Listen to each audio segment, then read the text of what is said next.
अस्सलाम वालेकुम दोस्तों, उम्मीद है कि आप सब लोग खैरियत से होंगे। तो दोस्तों, जो आज का हमारा टॉपिक है जिसको हम लोगों ने डिस्कस करना है वो हमारे पास है maximum power transfer. Maximum power transfer को हम लोगों ने आज डिस्कस करेंगे। इसका डायग्राम देखेंगे, इसकी एक एग्जांपल सोल्व कर कर मैक्सिमम पावर ट्रांसफ़र निकालेंगे और एक ग्राफ हम लोग देखेंगे कि ग्राफ में हम किस तरह मैक्सिमम पावर ट्रांसफ़र को देख सकते हैं और इसके दो फार्मूलाज हैं, हम लोग उनको देखेंगे। तो बेसिकली मैक्सिमम पावर ट्रांसफ़र क्या होता है? Maximum power transferred maximum power is transferred to the load when load resistance equal the Thevenin resistance as seen from the load RL is equal to RTH। वो कह रहे हैं कि जो maximum power है वो लोड को ट्रांसफ़र की जाती है और लोड रेजिस्टेंस है हमारे पास, ये लोड रेजिस्टेंस लगा हुआ है RL, ये इक्वल हो जाए थेवेनिन रेजिस्टेंस RTH के और हम फिर मैक्सिमम पावर ट्रांसफ़र निकाल सकते हैं।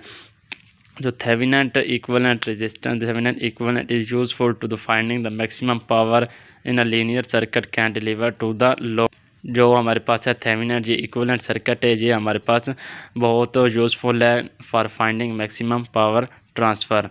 मैक्सिमम पावर ट्रांसफ़र हम लोग निकाल सकते हैं जब RTH थेवेनिन रेजिस्टेंस इक्वल होगा लोड रेजिस्टेंस RL के, फिर हम मैक्सिमम पावर ट्रांसफ़र निकाल सकते हैं। ये ग्राफ आप लोग सामने देख सकते हैं, ये ग्राफ आप लोग देख सकते हैं। ये पी मैक्सिमम जो है ये हमारे पास, ये हम लोगों ने वर्टिकल साइड पे लिया है वाई एक्सिस में, और ये RTH जो इस पॉइंट पर जब आ जाएंगे तो ये RL और RTH ये इक्वल हो जाएंगे और इस पॉइंट पर हम लोग मैक्सिमम पावर ट्रांसफ़र निकाल सकते हैं। अगर ये यहाँ हो जाएगा एक पॉइंट और अगर ये यहाँ हो जाएगा तो हम इसको नहीं निकाल सकते। जो इसका बेसिक फार्मूला है P is equal to I square RL, load resistance लगा हुआ है आई का स्क्वायर है और P है, ये हमारे पास है मैक्सिमम पावर ट्रांसफ़र का फार्मूला। तो I is equal to V over R, V हमारे पास इस सर्किट में क्या है, VTH हमारे पास थेवेनिन वोल्टेज लगा हुआ है और हमारे पास V over R Ohm's law, I is equal to V over R, V जब VTH डिवाइडेड बाई R हमारे पास है Thevenin resistance RTH plus load resistance RL का स्क्वायर और ये हमारे पास एक RL जो लगा हुआ है यहाँ पर। और इस सर्किट में हमारे पास जो थेवेनिन वोल्टेज है और RTH जो थेवेनिन रेजिस्टेंस है ये हमारे पास फिक्स लगे हुए हैं। तो जो ऊपर वाला फार्मूला है हमारे पास ये वाला, इसमें हम लोगों ने अब डेरिवेटिव अप्लाई करते हैं with respect to L। With respect to L हम लोगों ने डेरिवेटिव हम इस पर अप्लाई कर देंगे, हमारे पास ये नेक्स्ट फार्मूला बन जाएगा जो हमारे पास है D power divided by D और लोड रेजिस्टेंस है। तो हम लोगों ने ये RL के रिस्पेक्ट से लेना है डेरिवेटिव। तो हमारे पास जो इस सर्किट में है थेवेनिन रेजिस्टेंस ये हमारे पास कांस्टेंट है, तो हम लोग इसको बाहर ले लेंगे और यहाँ क्वोशंट रूल लगा लेंगे। फर्स्ट का स्क्वायर सेकंड का स्क्वायर, इस तरह जो क्वोशंट रूल है वो लगा लेंगे। क्वोशंट रूल लगाने के बाद हम लोग इसको सिंप्लीफाई नेक्स्ट कर लेंगे। क्वोशंट रूल लगाने के बाद हम लोग इस सिंप्लीफाई करने के बाद RTH plus RL minus 2R1, तो 2RL में से एक RL चला गया तो हमारे पास RL बच गया। तो RL को हम दूसरी साइड पर ले आएंगे और ये हमारे पास RTH के इक्वल आ जाएगा। जो हमारे पास थेवेनिन रेजिस्टेंस है और जो लोड रेजिस्टेंस है ये हमारे पास इक्वल आ जाएंगे। जब ये इक्वल आ जाएंगे तो हम मैक्सिमम पावर ट्रांसफ़र फाइंड कर सकते हैं। नेक्स्ट जो हमारे पास ये फार्मूला निकला है ये हमारे पास कहाँ से आया है, ये हमारे पास आया है इक्वेशन नंबर ये 2.3 RL is equal to RH। इसको हम पुट कर देंगे इक्वेशन नंबर 4.21। मैं आप लोगों को दिखाता हूँ 4.21 कौन सी इक्वेशन थी हमारे, ये हमारे पास 4.21 इक्वेशन थी जिसमें हम लोगों ने अब पुट करना है RTH is equal to RL। ये हम लोगों ने यहाँ पर पुट कर देंगे और फिर सिंप्लीफाई करने के बाद हमारे पास ये फार्मूला आ जाएगा। जब हम इसको सब्स्टिट्यूट कर लेंगे इक्वेशन को तो हमारे पास ये फार्मूला आ जाएगा।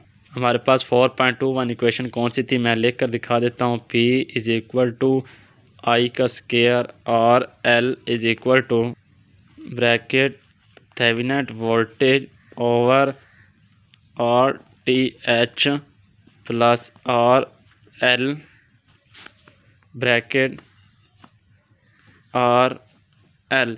ये हमारे पास थी 4.21 इक्वेशन।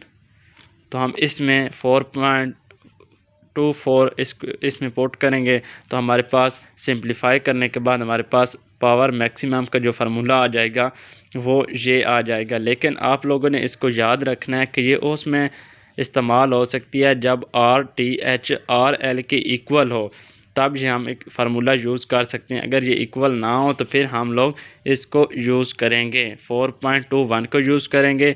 तो अगर हमारे पास जो इक्वल होगी तो फिर हम 4.24 को यूज़ करेंगे। लेकिन मैं बता रहा हूँ कि ये किस तरह निकली है। ये हमारे पास 4.23 जो इक्वेशन है ये हमने पुट किया 4.21 में, और ये हमारे पास P मैक्सिमम निकल आई है।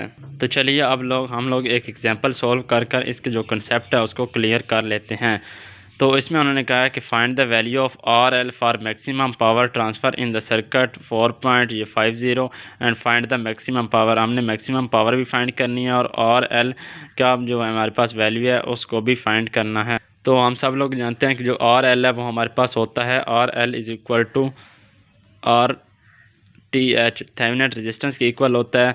तो इसलिए हम लोग जब फाइंड करेंगे तो हम RTH फाइंड कर लेंगे, तो RL की जो वैल्यू है वो हमारे पास खुद ब खुद से निकल आएगी। तो चलिए फाइंड करते हैं। हमारे पास थेवेनिन रेजिस्टेंस जो है, थेवेनिन रेजिस्टेंस को फाइंड करने के सबसे पहले हमने थेवेनिन ये सर्किट ड्रा करना होता है। इसमें हमने जो वोल्टेज होती है उसको हम शॉर्ट कर देते हैं। जो हमारे पास करंट सोर्स होता है उसको हम लोग ओपन कर देते हैं। ओपन करने के बाद ये हमारे पास ड्रा हो गया। हमने जहाँ पर वोल्टेज थी तो हमने उसको शॉर्ट कर दिया, जहाँ पर थी करंट सोर्स उसको हम लोगों ने ओपन कर दिया है। ओपन करने के बाद हमारे पास जो है वो थेवेनिन सर्किट ड्रा हो गया, और इसमें हम थेवेनिन रेजिस्टेंस फाइंड कर सकते हैं। थेवेनिन रेजिस्टेंस फाइंड करना बहुत ही इजी है। जो हमारे पास है ये 2 ओम का रेजिस्टेंस और प्लस 3 ओम का रेजिस्टेंस, ये हमारे पास सीरीज़ में लगे हुए हैं। ये एक नोड से कनेक्ट है इसलिए सीरीज़ में ये लगे हुए हैं। और प्लस 6 ओम है, और ये हमारे पास ये पैरेलल में हैं। 6 ओम और 12 ओम हमारे पास पैरेलल में हैं। 6 और 12 ओम पैरेलल में है, और ये 3 ओम और 2 ओम इसके सीरीज़ में लगे हुए हैं। तो 3 और 5 हो गया, प्लस जो होता है 6 मल्टीप्लाई बाई 12, और नीचे 6 प्लस 12 18 आ गया, और 6 मल्टीप्लाई बाई 12, और इसको सिंप्लीफाई करने से हमारे पास 9 ओम जो है RTH की वैल्यू आ गई। RTH इज इक्वल टू 9 ओम, और RTH होता है RL के इक्वल होता है, और वो भी हमारे पास हो गया 9 ओम। RL की हमारे पास वैल्यू निकल आई 9 ओम। सो नेक्स्ट हम लोगों ने देखना है कि हम लोगों ने VTH कैसे फाइंड करना है। VTH हमारे फाइंड करने के लिए हम लोग यहाँ KVL मैश एनालिसिस जो है वो हम लोग इसमें जो लगाएंगे सर्किट में, और हम लोग फाइंड कर लेंगे VTH। जब मैश एनालिसिस हम लोगों ने यहाँ पर अप्लाई की इस सर्किट में मैश एनालिसिस जब हम लोगों ने अप्लाई की तो हमारे पास ये इक्वेशन बनी, -12 plus 18I1 minus 12I2 is equal to 0। ये हमारे पास इक्वेशन बनी। और हमारे पास जो है I2 की वैल्यू -2 एम्पेयर है। -2 इस सर्किट में I2 की वैल्यू कैसे है हमारे पास, ये हमारे पास एक करंट सोर्स मैश एनालिसिस के केस मान में हम लोगों ने पढ़ा था कि अगर किसी में सर्किट में एक अलहदा हमारे पास ये करंट सोर्स लगा हुआ हो तो उसकी डायरेक्शन भी हो अपोजिट, और जो हम मैश एनालिसिस उसकी डायरेक्शन हो एक दूसरे के अपोजिट हो, तो हमारे पास एक तो वो माइनस हो जाता है, और दूसरा जो इसकी हो हमारे पास वैल्यू वो भी इस पूरे लूप की जो होती है वो वैल्यू होती है। तो इस वजह से हमारे पास जो I2 की वैल्यू है वो -2 एम्पेयर है। तो इस इक्वेशन में हम लोगों ने -2 एम्पेयर की वैल्यू जो -2 है I2 की वैल्यू वो पुट कर दी। पुट करने के बाद हमारे पास ये 24 हो गया। 24 ये 12 इज इक्वल टू 18I, और I1 की हमारे पास वैल्यू निकल आई -2/3। I1 की वैल्यू भी निकल आई, I2 की वैल्यू भी निकल आई। अब हम लोगों ने आउटर लूप की एक इक्वेशन बना लेनी है, और फिर हम लोग उसमें I1 और I2 की वैल्यू पुट कर देंगे और VThevenin फाइंड कर लेंगे। अब फिर हम लोगों ने KVL अप्लाई किया आउटर लूप में ये -12 प्लस 6I1 प्लस 3I2, ये 2 में है तो 3I2 आया, प्लस 2, और ये आगे से ओपन सर्किट है, ये आगे रन नहीं कर रहा इसलिए ओम जो है वो 0 आएगा, और प्लस हमारे पास आ जाएगा VThevenin, और ये इक्वल हो जाएगा 0 के। तो ये हमारे पास इक्वेशन बन गई। इस इक्वेशन में हमने I1 भी पुट कर देना, I2 पुट कर देना। सिंप्लीफाई करने से हमारे पास VThevenin 22 वोल्ट निकल आया है। तो हमारे पास उन्होंने कहा था उन्होंने बताया था कि हम लोगों ने आर एल फाइंड करना है ना, हमने आर थेवेनेट फाइंड किया। यहाँ पर आर थेवेनेट जो फाइंड किया और वो इज इक्वल टू होता है आर एल के, और आर एल की वैल्यू निकल आई। और फिर नेक्स्ट होता है मैक्सिमम पावर। मैक्सिमम पावर का जो फार्मूला हमने बताया था वी थेवेनेट का सिर्फ 4 आर एल, हम लोगों को वी थेवेनेट चाहिए था और आर एल चाहिए था। तो आर एल के लिए हमने आर थेवेनेट फाइंड किया, आर एल फाइंड कर लिया, वी थेवेनेट के लिए हम लोगों ने यहाँ पर KVL अप्लाई कर लिए और हम लोगों ने आर वी थेवेनेट की भी वैल्यू फाइंड कर ली, वी थेवेनेट। और फिर हम लोगों ने ये फार्मूला पुट कर दिया, बी मैक्सिमम वी थेवेनेट का स्क्वायर और 4 आर एल। और स्क्वायर पुट करने के बाद हम लोगों ने इसमें वैल्यू पुट कर दी, 22 का square divided by 4 multiply by 9। Simplify करने के बाद हमारे पास आ गया 13.44 वाट, और पी मैक्सिमम हमारे पास आ गया 13.44। ये था दोस्तों हम लोगों ने एग्जांपल, हम लोगों ने इसमें फ़ाइंड कर ली, पी मैक्सिमम फ़ाइंड कर लिया, और हमारे पास आर एल जो था वो फ़ाइंड कर लिया। और हमारे पास जो था इस तरह हम लोगों ने ये आसानी से पी मैक्सिमम फ़ाइंड कर लिया और आर एल जो था वो भी फ़ाइंड कर लिया। तो दोस्तों नेक्स्ट मिलते हैं।